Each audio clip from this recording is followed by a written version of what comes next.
Welcome back to the Liz Wheeler Show. The way I look at it, the bar, if we are going to expel members of a legislature, whether this is a federal legislature or a state legislature, has got to be way up here. So in Tennessee, the Tennessee legislature, which is controlled by Republicans, it's a Republican Speaker of the House, expelled 2 Democrat members of that legislature for being involved in the transurrection. You remember when these radical gun control activists breached the Tennessee state capitol, breached the floor of the legislature, and the mainstream media, who still to this day pretends to care about January 6th, didn't say a word about these radical gun control activists that weren't saying anything about the queer theory that motivated the Nashville shooter, weren't saying anything about the Christians that were gunned down because they were Christian, but instead wants the government to take your guns. And when the legislature said, that's not our authority to take away people's guns, these radical gun control activists breached the Tennessee state capitol, and several Democrat legislatures, lawmakers, took part in this. And I want to show you the video of what they did. There were 3 Democratic members of the Tennessee State House, Representative Gloria Johnson, Representative Justin Jones, and Representative Justin Pearson. And what you'll see in this video is the chaos on the floor of this legislature. You will see them leading the transurrectionists. They're talking into bullhorns. They're the leaders of these chants. And I want you to listen very closely to what these members, or these former members of the Tennessee state legislature, are saying, what they are chanting. They are chanting, "No action, no peace." Take a look at this.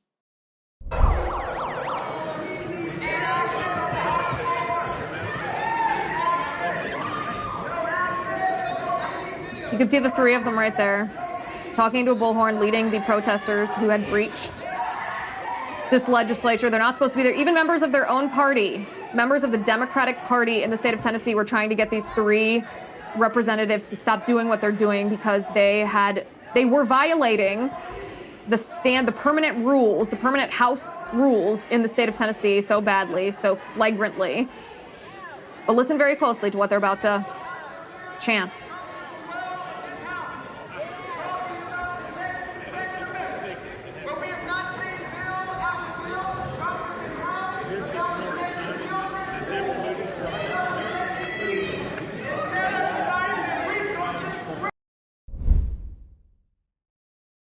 It's chilling, isn't it? No action, no peace. So the bar to expel members of a legislative body who are duly elected by the people has got to be way up here.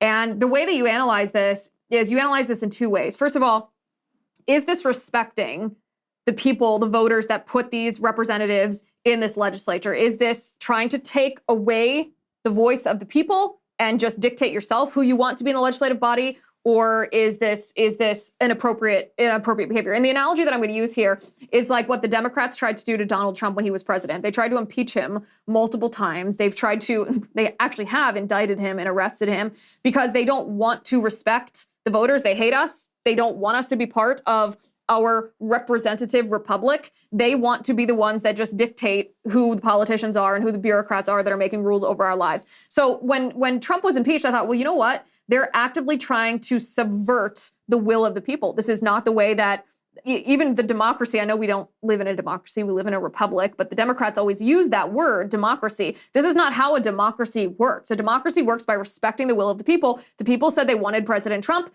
That should be respected. The bar to subvert the will of the people is so extremely high because we respect the voice of the voter to that extent that it has to be literally a high crime or misdemeanor for the president of the United States to be removed outside of just the voters voting him out. I feel the same way about a member of a legislature, even if it is not the president of the United States, even if it's a state legislator, this is still someone who is representing, who was elected to represent the people. And we should take that very, very seriously. So there's 2 ways that we need to analyze whether this is right and proper. The first way is from a legal standpoint.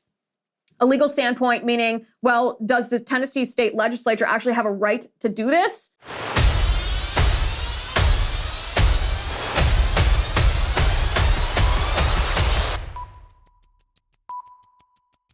We're going to talk about that in just a second, but first I want to talk to you about DonorsTrust. We're sponsored today by DonorsTrust. you can visit DonorsTrust.org/Liz. They are the principled, tax-friendly way to simplify your charitable giving. The worst time of year is upon us for conservatives. I'm talking about it's tax season. Yes, we as conservatives believe in charitable giving. We don't like to give our money to big daddy government. If, like me, you want to give your hard-earned dollars to private charity instead of these greedy federal government politicians and bureaucrats, I highly encourage you to open a giving account with DonorsTrust. Here's how it works. First, you establish your account with DonorsTrust. Then, through this account, you and your family can recommend grants to public charities. All contributions to the account are immediately tax deductible. You can make grant recommendations to a variety of local or national nonprofit organizations. Giving accounts are tax advantaged and anonymous. They also make filing taxes simpler because DonorsTrust takes care of the paperwork. Instead of digging up receipts ahead of tax day, DonorsTrust givers are free to focus on their charitable goals. So whether you want to give to charities fighting woke gender ideology or saving unborn babies or pushing back against government overreach, discover whether DonorsTrust is the giving account provider for you. Visit DonorsTrust.org/Liz. Make sure you use my URL. That's DonorsTrust.org/Liz. DonorsTrust.org/Liz. So the first question that we have to ask here is it legal for the Tennessee state legislature to expel two members that were duly elected members? The people voted to put these individuals in the state government. And the answer to that is yes. All you have to do is look at the rules of the House, which I'm bringing up right now. The rules of the House say that and I'm paraphrasing here, when a member of this legislature enters the well, which is where you saw these state legislators down at the front, enters the well without first gaining recognition from the Speaker of the House, that is a violation of the permanent rules of the House. So not even rules that change depending on which party is in charge of the House of Representatives. That's a permanent rule of the House that these members violated. Also, speaking into the mic, likewise, without recognition from the Speaker, is a violation of the rules of the House. These members, as you saw, were not just speaking into a mic. They had a bullhorn that they had pulled out of their coats, which means that this was pre-planned, this was premeditated. This wasn't them getting carried away with passion or emotion or, political energy here. They had plotted to do what they were doing. There are actually reports that said that these members wanted to be arrested because they wanted the spectacle of the thing, which makes sense given what we saw. The Speaker of the House in this situation then called these members to order, giving them an opportunity to comply, to behave themselves. All three of them refused and, in fact, continued to disrupt House proceedings, which is another violation of the rules of the House. This forced the Speaker of the Tennessee State House to gavel the House into recess, which, if you needed any proof that this was disruptive to proceedings, that is your proof. The House Speaker, who otherwise would not have gavelled into recess, was forced to gavel into recess. And then it was Jones specifically, Representative Jones, former Representative Jones, that pulled that bullhorn from his coat and led the crowds in chants. He then passed the bullhorn back and forth between, he passed it to Pearson and Pearson passed it back to Jones. And then it was House Democrat leadership ultimately who removed these three members of their own caucus from the well of the Tennessee State House. So if we're looking at this purely from a legal standpoint, does the Tennessee State Legislature have a right? Do they have the power given to them to remove or to expel these members? The answer is a resounding yes. They certainly do. Of course they do. This isn't something they had to legislate. This isn't rules they had to make up. This wasn't something arbitrary that they did or decided to do based on this particular incident. It was a clear violation of pre-existing rules. So they have every right within the book to expel these members. So that's very important to establish because the narrative that's being propagated right now by the left is that Republicans expelled these members actually because they're black men is the narrative, and we'll get to that in just a second. Didn't expel the white woman, Democrat, who was standing next to them. We'll also get to that in a second. But legally, they broke the rules. Therefore, the Tennessee State Legislature has a right to expel these members. That's the first question. The second question is, when you're talking about how high the bar should be to circumvent the will of the people to expel a member of a legislator or of a legislature from this body, even though they've been elected by the people, the second question is a moral question. Is it the right thing to do? Because you can do something that's legal and it's still an immoral thing to do. So we've established that it's legal, but is it moral?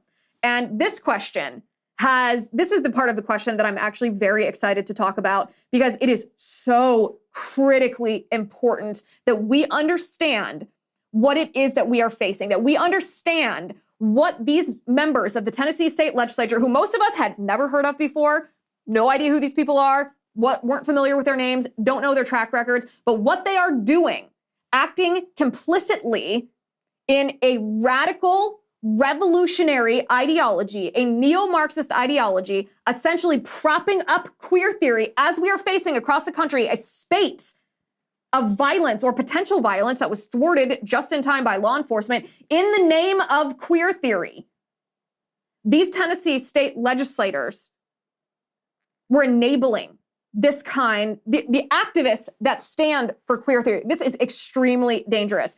Now, of course, the left doesn't want you to think about this, so they are hurling at Tennessee Republicans allegations that the Republicans are racist for voting to expel the 2 black men and not the white woman. And at first glance, you might think, oh, is that true? Because if so, that's not a good look. But of course, this is just critical race theory, right? Everything is through the lens of race. Everything has to be through the lens of race. And that's not at all true. The difference, the reason why the white female was not expelled is because she did not use the bullhorn. It was not passed to her. She was in the well without permission. She disregarded the speaker when the speaker told her to leave, but she was not using a bullhorn to lead the chant. She was not inciting the crowds. And so she saved her seat during this vote, this expulsion vote. She survived this vote just by one vote. That's all, one vote. And the reason for that, the particular member of this legislature that voted to keep her, not to expel her, said it's because she was not using that bullhorn. So is that race? I don't think so. It's a difference in the actions that they took. So don't let the left gaslight you. This is the dialectic, right? This is the Marxist dialectic. Dialectic, it means the oppositional forces that Marxists try to marry together or they try to reconcile, right? So a Marxist dialectic in critical race theory is this idea that all white people are inherently racist not because of how they feel or how they think or how they treat people of another race, but because everything that they have and everything that they achieve is built on the quote unquote shoulders of white supremacy, versus black people who are inherently oppressed because they are obviously going to be institutionally disadvantaged because of the converse reason that white people are institutionally advantaged. The dialectic is, how do you reconcile that in a society? And the dialectic leads to what the left offers as a solution is, Marxism. If you want to make things truly just, truly fair, truly equitable, they say, then you will accept a Marxist outlook. You will accept a Marxist government. But this is the Marxist dialectic that we see inherent even to this situation that's happening in Tennessee. We see the left try to apply this Marxist strategy even in defense of their own members who did something heinously wrong. We are seeing across the nation a spate, an outbreak of violence committed by transgender terrorists or wannabe transgender terrorists. And this is no coincidence. It's not copycat behavior. This is exactly, like we were talking about last week, this is exactly what the transgender ideology and queer theory was intended to do. And most people who have bought into the transgender ideology, most people who, quote unquote, respect neo-pronouns or think that, it's your body, your choice, you can do whatever you want, don't understand what they've bought into. And if we don't understand, if we don't repeat this until every person in the country understands what queer theory is, aside from the brutality of the surgeries and the obliteration of objective truth, like a man cannot be a woman and a woman can't be a man and children can't consent to this, those are all valid concerns. But if we don't also understand how the Marxism of queer theory works and what it's intended to do, if we are blinded by the violation of humanity, which is also very important, obviously, then we're going to continue to see transgender terrorism. Trans-Tifa is going to be the next Antifa. We are going to see school shooters and bank shooters, like what happened in Louisville, which we'll talk about in a little bit, that have bought into this, that are motivated by this because this is what it was intended to do. Republicans have not always responded well in politics when it comes to using the power of government to rectify the damage that the left is inflicting on our system. And what I mean by that is Republicans in the Tennessee state legislature did exactly right, voting to expel these members. And we're going to talk about why in just one second. But first, I want to talk to you about the Attorneys on Retainer program from Attorneys for Freedom. It's a new self-defense plan for gun owners that was created by Arizona criminal defense attorney Mark J. Victor and administered by his law firm, the Attorneys for Freedom. Now, if you're a responsible gun owner, you may already have CCW insurance or have heard of these gun insurance plans. What you may not know is if the insurance company says the shooting was not justified as self-defense and you were convicted of a crime, the insurance company will not only drop your coverage, but you may be required to reimburse them. Now, I don't know about you, but as a responsible gun owner myself, I would not want to trust my self-defense shooting to an insurance company. I'd rather have the Attorney for Freedom's experienced and aggressive criminal defense team on retainer 24/7. So if you're a gun owner and you want the legal defense without the endless exclusions of an insurance company, join the Attorneys on Retainer self-protection program. You can visit attorneysforfreedom.com/Liz and enter my promo code Liz25 to receive $25 off your sign up. That's attorneysforfreedom.com/Liz. Promo code Liz25. Attorneysforfreedom.com/Liz. My promo code is Liz25. So you guys might remember a decade ago when Andrew Breitbart said that politics is downstream of culture. And it was this wake-up moment for a lot of people in the conservative movement because we had moved away from the culture. We had rejected Hollywood. We had rejected pop culture. We had almost created a parallel economy the way that we are now, except instead of offering something different as an alternative to the leftist culture, we just said, well, we don't really need pop culture. We don't really need Hollywood. We might offer a little bit of alternative, maybe Christian music, maybe a few more conservative movies, independently funded movies, but we didn't really offer an alternative structure. We just kind of removed ourselves from pop culture. And Andrew Breitbart, when he said politics is downstream of culture, was this wake-up call for a lot of us that said, well, wait a second. Even if we don't care about the Emmys, even if we don't care about the Grammys, even if we're not going to movie theaters and watching these movies that are essentially funded with the Chinese Communist Party in mind, even if we're not listening to rap music, we're not listening to Lizzo, we're not watching Harry Styles and One Direction and all of that, and watching people on TikTok, even if we're totally fine stepping outside of pop culture, we really need to focus on that. It's actually what you and I talk about quite frequently, that even if we don't really care ourselves about, for example, Sam Smith at the Grammys dressed up as Satan, even if we're not watching that show, we have to care about what that message is. We have to care about what that performance is, because like it or not, that performance is impacting a lot of people. Though what's happening at the Super Bowl halftime show, how many millions of people saw that? How many millions of young people saw that?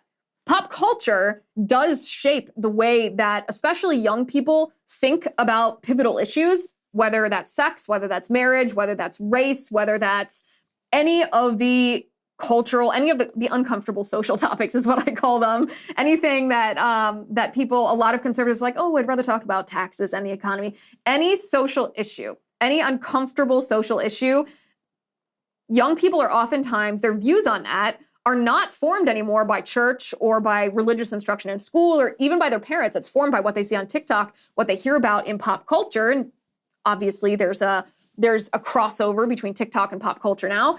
And we as conservatives have to care about that, because otherwise we're just going to be sitting outside of pop culture fighting the politics fight while the culture is shaping young people in a way that they can't even hear or understand what we're talking about when we're talking about just political issues. So when Andrew Breitbart said politics is downstream of culture, it was a wake-up call for a lot of us. But I think that there was I think the many conservatives misunderstood what he meant when he said that.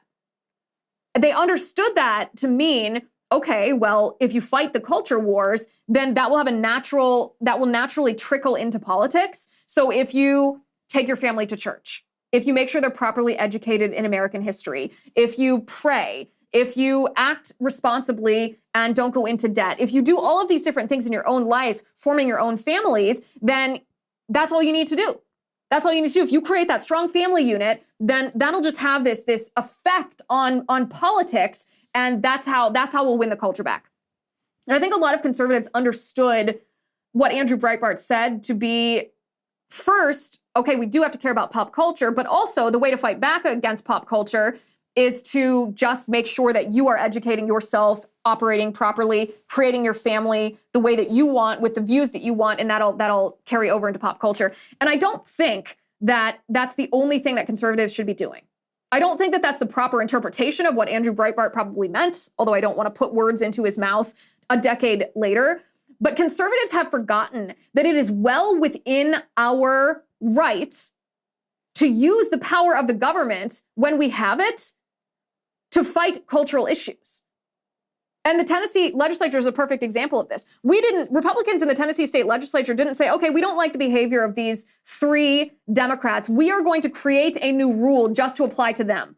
We are going to expel them just arbitrarily because we want to. No.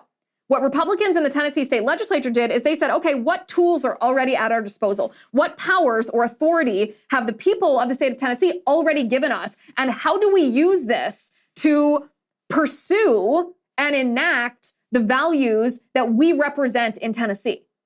And the answer to that is the people of Tennessee, by nature of these permanent rules of the House, of the Tennessee State House, already gave the legislature the power to expel members when the members violated the rules.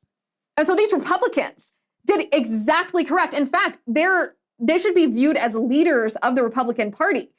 I repeat what I said at the beginning. The bar for expelling members of a legislature when they are duly elected, which they are, is extremely high. But when they do violate a rule, we on the right don't have to say, well, we really shouldn't do anything. We really should just scold and make a statement and censure them. No. You should use the powers of the government to do what's right. And this is true. This is true not just in the Tennessee state legislature. This is true all across the country. Governors, Sarah Huckabee Sanders is a good example of one. Ron DeSantis is another example of one, who analyze the power that they have as a governor, the power that they already have, that the people have already given to the chief executive of the state, and they use those powers to actually achieve the agenda items that Republicans desire, and more importantly, that we need if we are to secure our republic. And Republicans oftentimes, I think in the last maybe 50 years, the Republican Party, I should say, have gotten very libertarian. We've gotten very skeptical of government. We want government as small and as disassociated from our personal lives as possible, which I get. I feel that way as well. And the reason for that is twofold. The reason for that is because we don't want government to become so large that they abuse their power, because we know that when politicians have the power to abuse, they always do it. It's just a matter of when. It's not a matter of if. We also want libertarianism because we want the license to do as we so choose, which is not always the right thing to do. But regardless, this bent towards libertarianism that the Republican Party has embraced in the last 50 years has left us with a feeling of wrongness whenever it is that we have the power in government to use. We think, oh, well, we want to solve this problem without the government. We don't want the government to get involved. We want to solve this just with a family, or we want to solve this just with offering this alternative to Hollywood. We don't want to use, God forbid, the government. And this is wrong. This is totally wrong. This is not how the Republican Party should be acting at all. The Republican Party should be analyzing the powers of the government that they already have and using those powers to enact the agenda items that Republicans want, that we stand for. The Tennessee state legislature is a perfect example of this, but we need to continue doing this in the face of this assault of transgenderism. I'll give you a perfect example of how the other side does this in just a second. But first, I want to talk to you about Genucel. Ladies and gentlemen, there are a lot of skincare products out there, so let me cut right to the chase and tell you about the one I like the best. It's called Genucel. Sure, you can go to Brazil or Colombia, you can get crazy stuff done to your face, but why on earth would you do that? Let me read you what a woman named Claire said to me about Genucel. She said, I absolutely love Genucel. My skin feels so good, tighter, younger, with a more even tone, and I only use it for a week. My advice to everyone is take a before picture.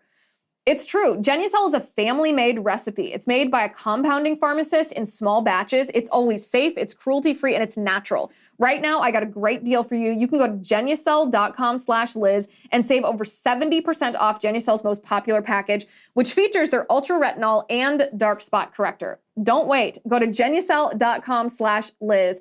All orders are upgraded to free shipping, and every subscription order includes a complimentary spring spa box with 3 spa essentials, also free. Limited time, though. You got to go to Genucel.com/Liz. That's spelled GENUCEL.com/Liz. Genucel.com/Liz. So this past week, the Biden administration dropped a new Title IX rule. It was the Department of Education that did this. Title IX is, of course, governing parity, if you will, between men and women in education. So the Biden Department of Education, let me just tell you what they did. They dropped a new Title IX rule that essentially prohibits schools across the country from who receive federal funding, which all schools do, right?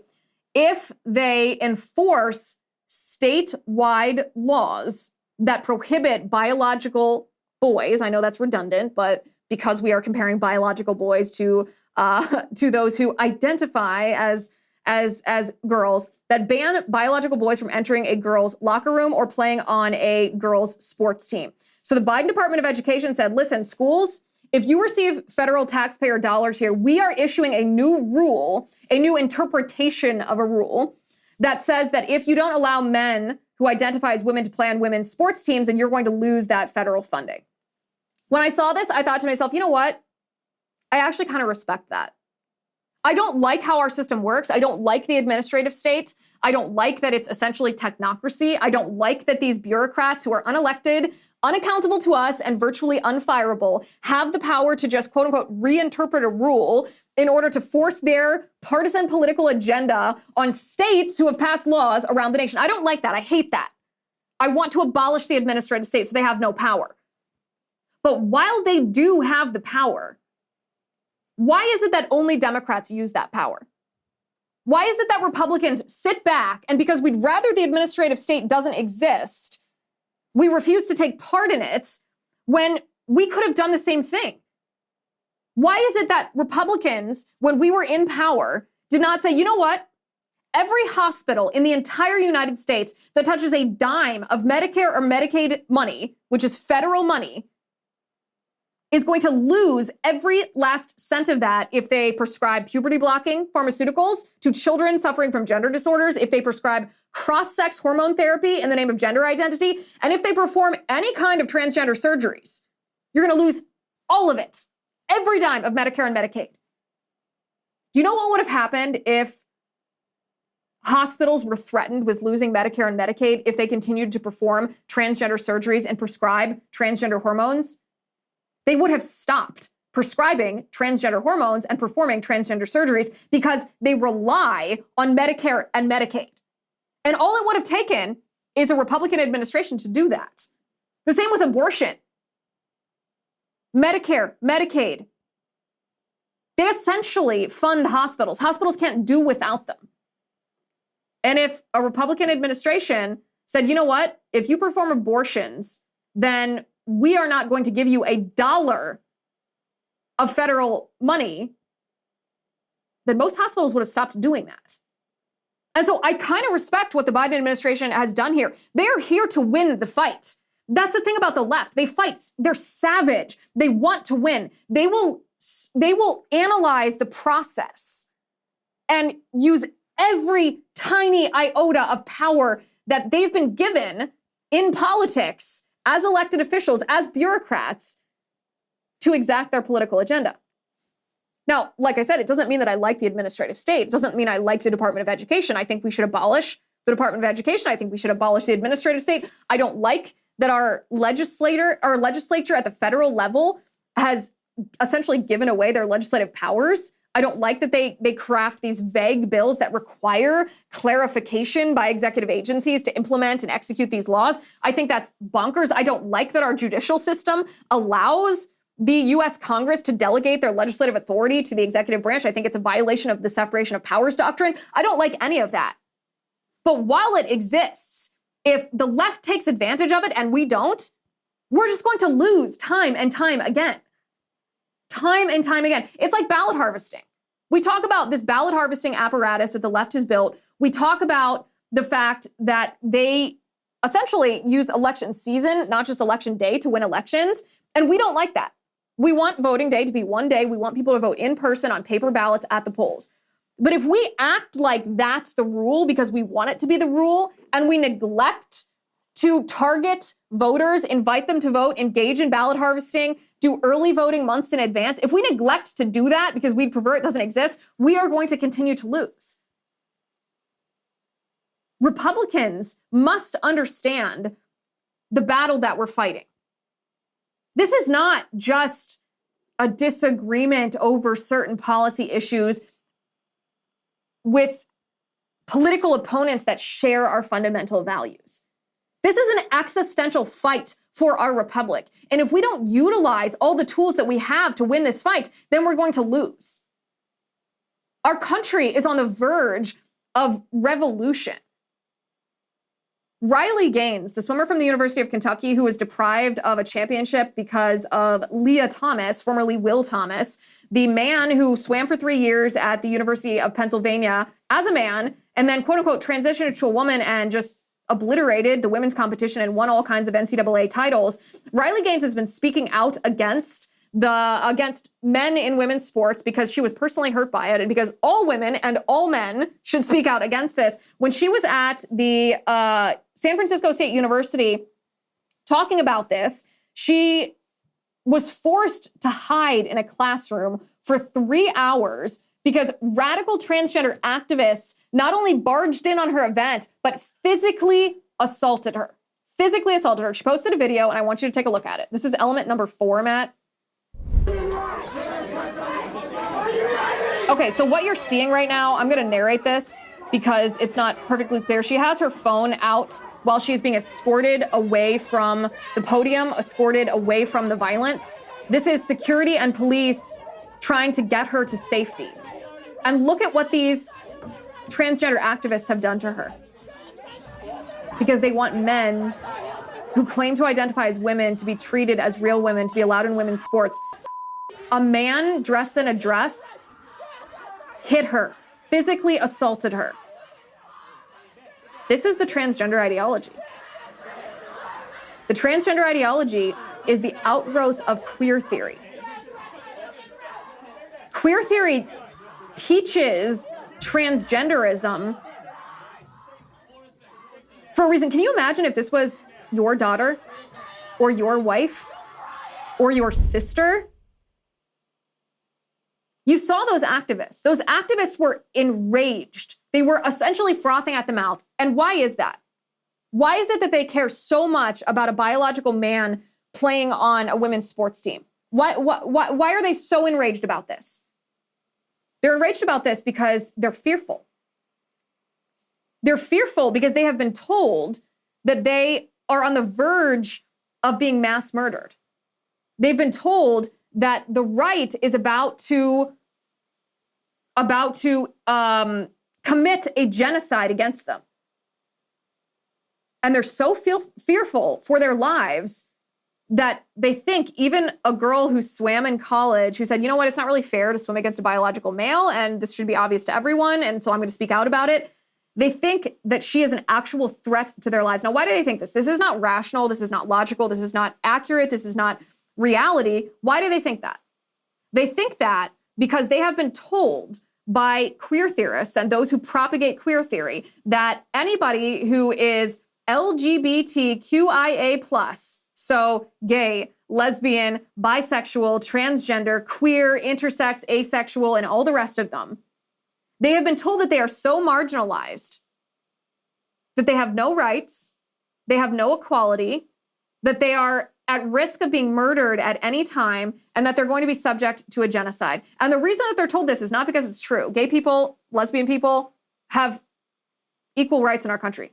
There's no law against homosexuality. There's no law against cohabitating with whoever you choose, whatever adult consenting partner you choose. Gay marriage is now federally recognized, so you can actually even, quote unquote, get married to someone of the same sex. There's no institutional discrimination against gay people in our country anymore. They have equality. Our culture is very tolerant. There's tolerance, there's inclusion, all of that.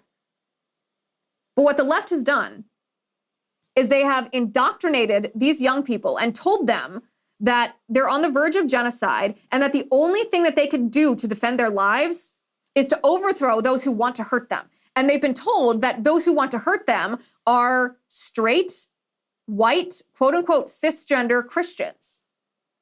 So what these queer theorists have done is they have harnessed LGBTQIA plus youth as revolutionaries.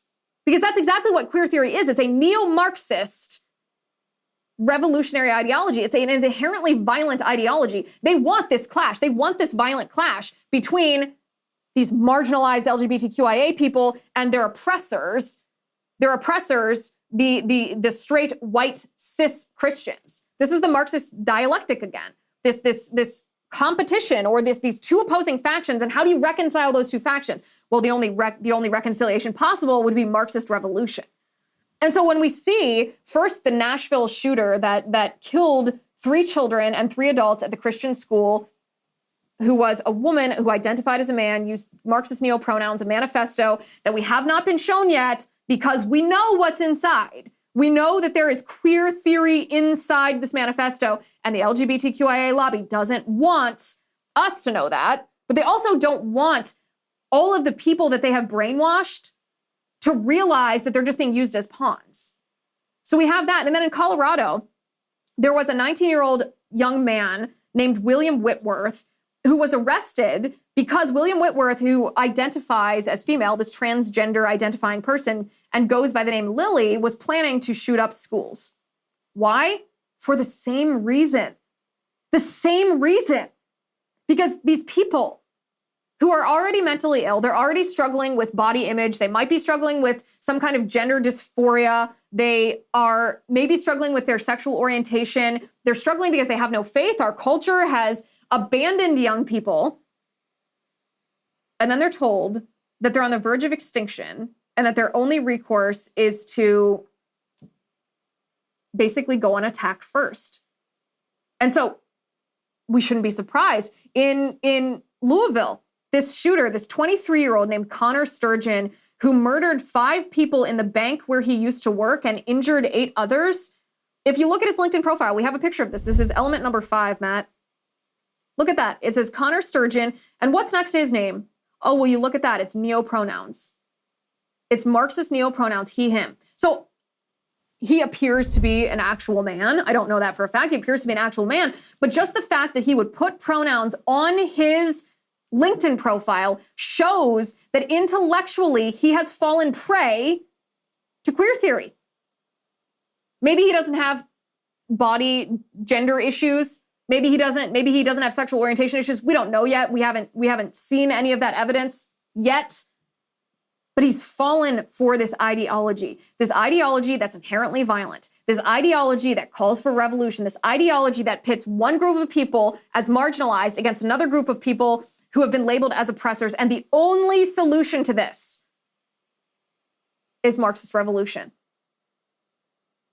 I want us to keep talking about the children who have been harmed by the transgender ideology. I want us to keep talking about people like Jazz Jennings, who've been abused by his parents, whose body has been mutilated, whose fertility has been ruined, whose mental health is still horrible. I want us to keep talking about that for the sake of those individual children, for the sake of the souls of those individual children. I want us to talk about the pharmaceutical abuse that's happening here, because the medical community is complicit in some of the most evil behavior that I have ever seen in my lifetime. We saw this with COVID, but this is true, COVID notwithstanding, that doctors and nurses, medical practitioners, and big pharma are willing to let their products be abused or to create products for abuse so that they can profit. I want us to expose places like Planned Parenthood that prescribes cross-sex hormone therapy. Just all you have to do is make a phone call to Planned Parenthood and they'll prescribe this. No rigorous mental health background, nothing like that. They'll just give you these drugs if you want them. I want us to expose all of that. I want us to expose the hospitals that have quote unquote gender clinics. I want us to expose the hysterectomies and the mastectomies that are performed on young women. I want us to talk about the detransitioners who maybe they transitioned a long time ago. Maybe they're middle-aged now almost. Maybe they're in their 30s or their 40s and they regret what they've done. It didn't cure their gender disorder. They still have all these comorbidities, these other mental health issues. I want us to talk about those people because the humanity of those people matters. But I want the American public, I want you and me and our families and our friends, our relatives, our communities, the people we go to church with, the people our children go to school with. I want everyone, when we think about the transgender ideology, to understand that it's Marxism. The same way that we slowly understood that critical race theory was also Marxism. First, we understood it just to be racism. We understood that telling a white child that they're racist because they're white is racist. We understood that telling a black child that they're oppressed because they're black is insulting and racist. And parents rejected that on that grounds only. And then once we fully understood that, then we started to understand that the background of this, the ideological underpinning of critical race theory is Marxism, and that the purpose of critical race theory is the exact same as the purpose of queer theory. It is to divide people into different factions, this time by race, black people versus white people, and tell black people that they're so marginalized and so oppressed that their only recourse is to overthrow the so-called white supremacist institutions of our society and our government, whether this is the criminal justice system and law enforcement, defund the police, anyone, or the nuclear family, which is on Black Lives Matter website, and white people in general. You shouldn't have space, you shouldn't talk, white men shouldn't get jobs. The only recourse to this is a revolution. Why do you think we saw such violence from the Black Lives Matter riots? They were told that they should fear for their lives. They're so marginalized, they were told they should fear for their lives. They could just be shot while walking black. They're told that if a police officer pulls them over, that they're at risk of being assassinated, of being executed, of being murdered. That's not true. But they had to, the critical race theorists had to spark such existential fear in the hearts and minds of black people so that they actually revolted against our society, revolted against white people. And that's the same thing with queer theory. We should speak out against the abuse it inflicts, the lies that it tells to individual people that leads to the abuse inflicted on their bodies. But then we should understand the Marxism that is behind queer theory. Because if we don't, then Billboard Chris being attacked by transgender people, brutally assaulted, punched in the nose, Riley Gaines being physically assaulted by a man wearing a dress because she doesn't want a boy to be swimming against her in the NCAA championships, the Nashville shooter, the Colorado shooter that would be the Louisville shooter who bought into these neo-pronouns. This is not going to be the exception for very long. This is going to be the norm. This is going to be what our country is if we don't understand that queer theory is an inherently violent ideology whose purpose is to create transgender terrorists. Thank you for watching. Thank you for listening. I'm Liz Wheeler. This is The Liz Wheeler Show.